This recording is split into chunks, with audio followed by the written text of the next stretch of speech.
Welcome back to QC at 3. Boy, are we excited about this one. He is a 3-time Emmy Award-winning sports broadcaster, a legend in the CBS News world, and he hosted the NFL Today and Inside the NFL. And those are just a few of the many things James Brown has done. He is sitting to my left, the legend himself, James Brown, in the house. First of all, I'm too dark to blush, but thank you very much for saying that. Hey, Kristen, whenever they emphasize legend, that means old. No!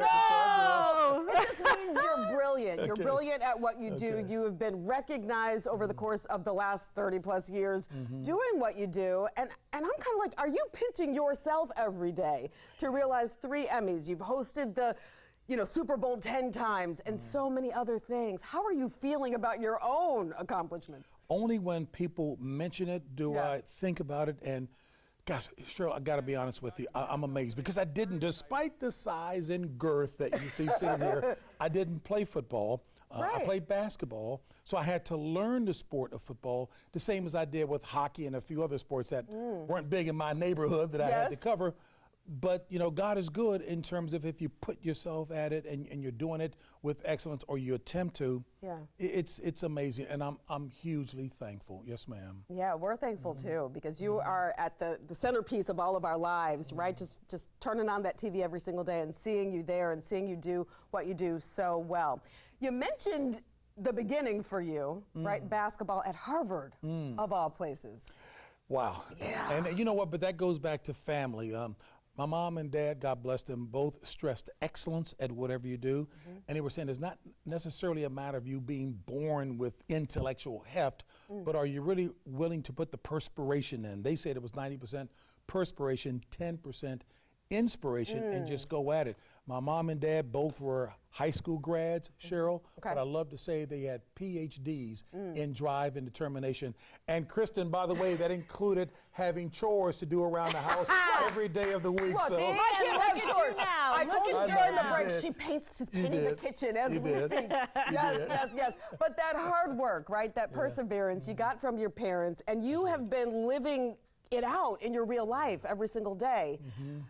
How are you finding the drive, the inspiration to do what you do? You wrote a book about it, right? The Role of a Lifetime. You're inspiring other people to do what you did, but what words of wisdom would you offer to our audience today who might be watching? Well, perhaps the seminal moment for me, Cheryl, was when I got cut by the Atlanta Hawks in the NBA. So out of that downtime, if you will, came a work ethic and a mantra that was, I will never allow an opportunity to pass me by that I was ill prepared for. So I don't give myself an opportunity to rest on any laurels. It's always about looking ahead.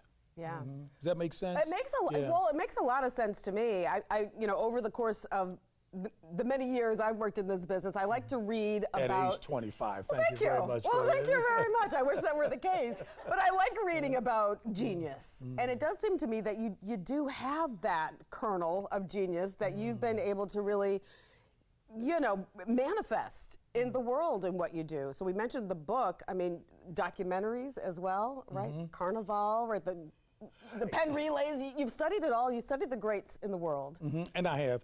But you know what, to be brutally honest about it, though, and I have studied those folks, and I was blessed to be with some brilliant classmates in undergrad. I mean, brilliant people. Your roommate was Cornell West, hello. And I mean, he is one of the brightest guys around, a charter member, if you will, of Mensa, and obviously not a charter member, but he is firmly there. As a matter of fact, he was speaking at the Sorbonne over in France before as a keynote speaker. But yet he can go and hang with the guys on the street and try to motivate them. He tries to lead from behind. But what was key for me, to be brutally honest, and I have to say it wherever I go, it wasn't until I studied the Word, and my mom was the one who led the way. And I saw the impact of her strong faith in life, overcoming some significant challenges. So once I got a hold of what the Word said, and to me, that's just like playing basketball or any sport. There's some key maxims that help you to improve and be excellent at what you're doing in the world of sport.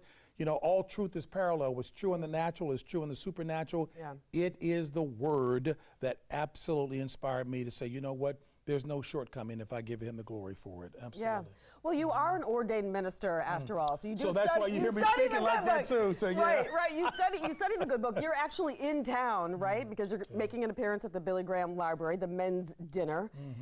You're going to share the things that have inspired you in your life, right? The walk you've been able to take.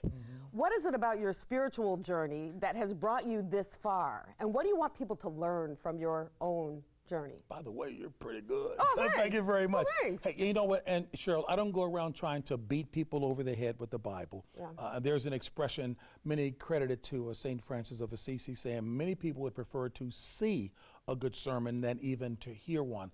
I try to model it. And I understand, just like you guys, I'm working in a secular environment, and people say, well, you got to separate the two. No. I don't separate.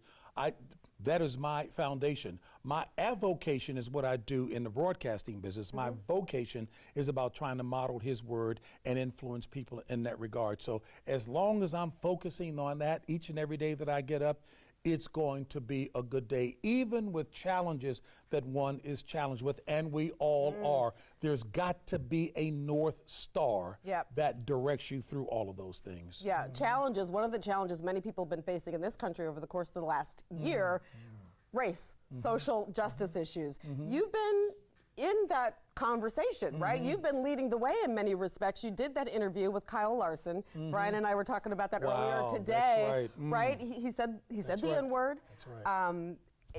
And you had the first interview with him. You went there. You went deep with him. Had to. But you know what? I saw his heart. And that's the key to our faith, is where's your heart? Many people can put on a good exterior, but what's the heart? You know, in the book of James, it talks about faith without works is dead, but God sees the heart. So with Kyle, I was excited about it because I knew that he genuinely repented from that. That was not who he was. And I said, this is not a puff piece. We have some hard questions to ask and for you to answer. But take a look at what we're dealing with in society today, in the public square. How deep is the chasm? How wide is the chasm? People are spewing vitriol at each other. They're not talking with each other. So while it is human nature to get upset at a number of things that we're seeing, we're supposed to be above the fray and implement and model truths that surpass all of that. And at the core of it is love. You know, even in the Super Bowl several years ago when my bosses had asked me to speak to that issue, I just said, even with the successful business people who run NFL teams, you're trying to find answers to things, the elixir, if you will, it's love. If you really care for somebody, it's love. Then they're going to perform. It's yes, love. ma'am. Just yes or no. Baker Mayfield, Panthers, yes. Good move. Oh, absolutely. Given the last few years of difficulty, Brian was the one who was lamenting the fact about the last few years. You know, absolutely a good move. It could be It could be a good move. Okay. Well, we're happy about it. We're excited about it, right? Hey, by the way, honestly, you are excellent. Thank you. That's a real compliment. I appreciate that. Yes, ma'am. All right, guys. Such a pleasure. Thanks for joining us. Thank you for having me. JB. All right, that's all the information you need to know. Check out his work, and I know they have.